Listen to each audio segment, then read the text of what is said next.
9월 21일 목요일 묵상 본문 말씀은 열왕기상 8장 12절에서 21절입니다. 언약궤가 지성소에 안치된 후 하나님의 영광이 성전을 메움으로써 예루살렘 성전은 하나님이 영원히 거하실 처소로 전환됩니다. 여호와는 이전에 캄캄한 데 계시겠다고 말씀하셨습니다. 이는 단순히 어두운 곳이 아니라 구름이 빽빽하게 낀 어둠을 뜻하며 하나님의 실제적 임재를 말합니다. 오늘 하나님이 성전에 임하신 사건은 과거에 일어난 두 가지 임재 사건과 연결됩니다.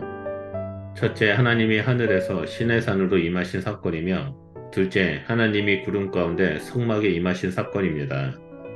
하나님은 지성소에서 구름 가운데 임하실 것과 그곳에서 친히 말하실 것이라고 약속하셨습니다.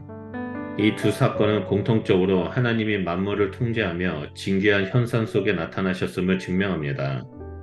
이는 하나님이 전능자이자 세상의 주권자이심을 드러내고 또 하나님의 임재는 단순히 나타나심에서 그치지 아니하고 말씀과 소통으로 이어졌음을 말합니다.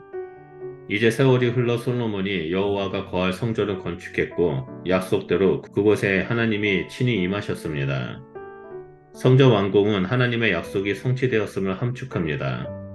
따라서 완공에 이르기까지 하나님이 베푸신 일들은 하나님의 임재를 포함하여 무수히 많았습니다. 하나님의 임재에 감격하여 성전을 향해 있던 솔로몬은 이제 자신을 마주하고 서 있는 백성에게 얼굴을 돌려 그들을 축복합니다. 이러한 솔로몬의 축복은 성막 축조 후 모세의 축복 그리고 언약궤 안치 후 다윗의 축복과 하나님의 임재라는 연결고리를 가집니다.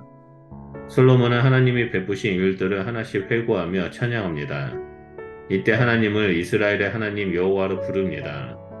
이 칭호는 온 세계의 왕이신 하나님이 이스라엘을 택하셨고 그가 이스라엘의 왕으로 통치하셨음을 함축합니다. 솔로몬은 무엇보다 하나님이 그의 입으로 다윗에게 말씀하신 것을 그의 손으로 실현하셨음을 찬양합니다. 여기서 그의 입이라는 표현은 약속의 출처가 하나님이심을 확실히 합니다. 또한 그의 손으로는 하나님의 전능함과 주권 그리고 하나님의 손수 약속을 이루어 주셨음을 표현합니다. 그 약속은 하나님이 다윗과 맺은 언약에 언급한 다윗과 솔로몬의 왕권 및 솔로몬을 향한 성전 건축의 약속을 가리킵니다. 이 일은 하나님의 주권적인 은혜가 다윗과 그의 후손에게 임한 엄청난 사건입니다.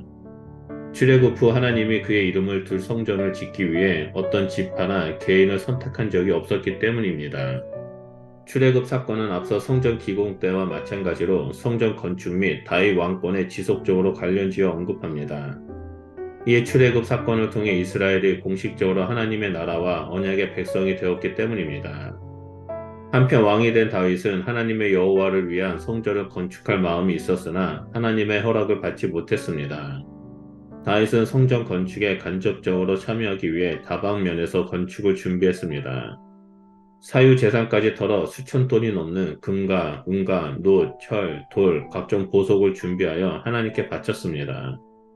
또한 솔로몬과 지도자들에게 하나님이 맡기신 건축 사역을 수행하도록 격려했고 설계도와 식양을 전달했습니다.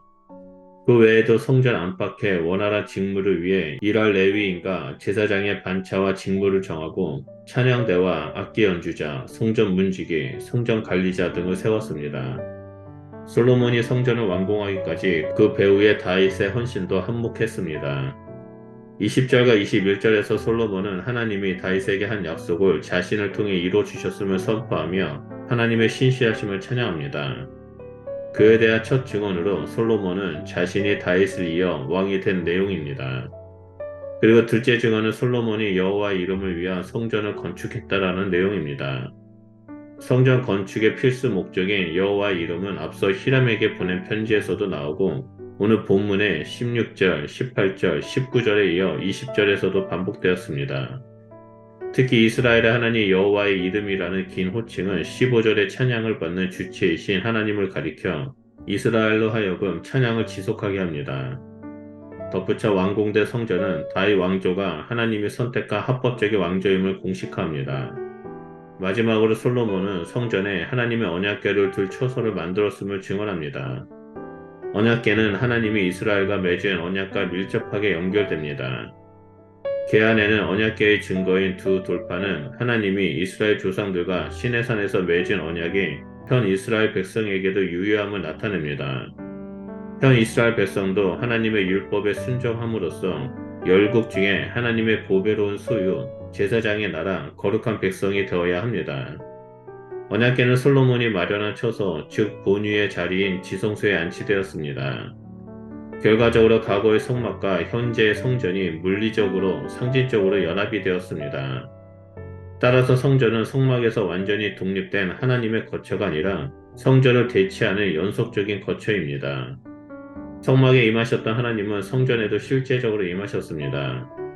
그러므로 솔로몬이 언약궤를 둘 장소를 준비한 이 처소는 이제 하나님이 영원히 거하시는 처소가 되었습니다. 다윗은 자신이 하나님의 성전을 짓길 원했지만 하나님은 허락하지 않으셨습니다.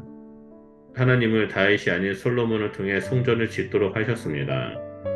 그러자 다윗은 비록 자신이 성전을 짓지 못하지만 성전 건축을 위해 만반한 준비를 마쳤습니다. 이를 볼 때 다윗이 할 일이 있고 솔로몬이 할 일이 있음을 볼 수 있습니다. 유능한 왕이라고 해서 모든 것을 다 해야 하는 것은 아닙니다. 하나님을 위한 일이라고 해서 서둘러서 해야 하는 것도 아닙니다. 모든 가정은 하나님의 때에 하나님의 방법대로 하나님의 사람에 의해 이루어져야 합니다. 우리는 하나님의 통로일 뿐 이를 행하시는 주체는 오직 여호와 하나님 한 분이심을 명심해야 합니다. 하나님께서 친히 행하실 때 그곳에는 하나님의 위엄과 영광이 선포되어집니다. 우리는 하나님의 통로로서 옆에서 하나님의 일하심을 보고 증언하는 증인일 뿐입니다. 그러므로 오늘 하루를 살아갈 때 우리 각자는 하나님의 축복의 통로임을 명심하며 하나님이 일하시도록 모든 주권을 내어주시는 삶을 살아가시길 바랍니다.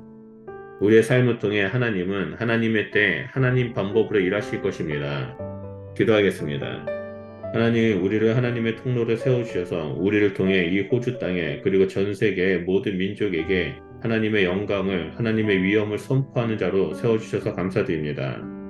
하나님, 우리가 이 땅에서 우리의 힘으로 우리의 능력으로 행하는 것이 아니라 모든 주권을 하나님 앞에 올려드리오니 하나님, 우리를 통해 이 땅 가운데 하나님의 영광이 선포되어질 수 있도록 우리를 사용하여 주시옵소서.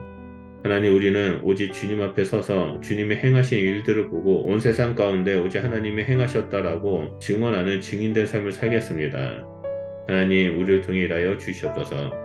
감사드리며 예수 그리스도 이름으로 기도드립니다. 아멘.